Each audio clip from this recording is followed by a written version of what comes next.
How's it going, guys? Back at the Winter Poker Open, and we're on our second break of our fifth flight, day 1E.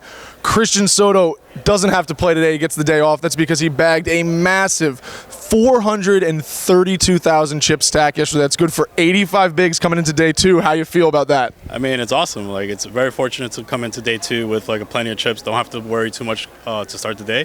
So I'm liking it, obviously.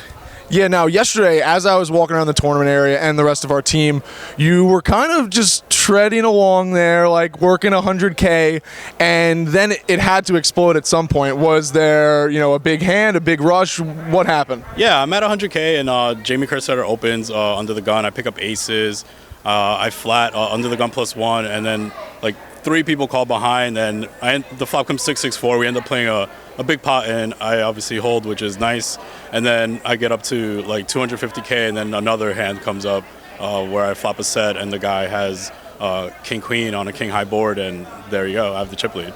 All right, so that's how you do it. You pick up aces, and you just call, and then you flop a set. So you're going to be heading into day 2 with a very, very healthy stack, most likely, depending on how it finishes out here. Top 5 stack coming in, hopefully.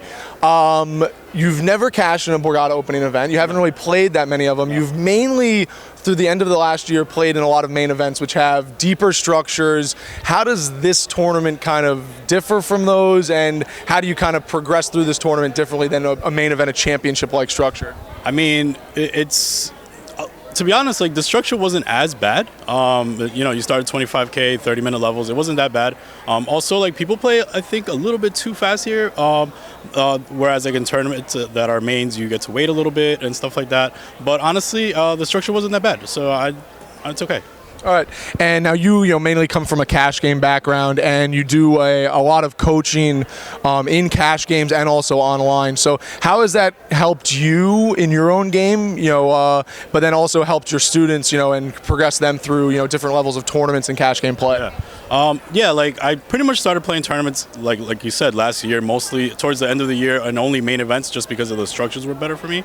I feel like my cash game background gives me a little bit of an edge post flop in these events, where like tournament players aren't used to playing like post flop as much, and I teach that to my students too. Like, my students, I tell them to focus more on post flop.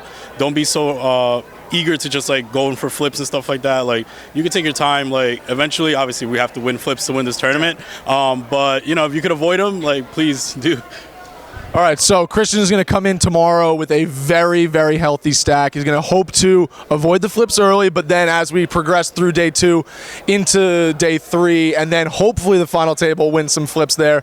So Christian, thank you for coming out. Thank you for having a few minutes with us, and good luck tomorrow. All right, man? Appreciate it. Yeah, no doubt.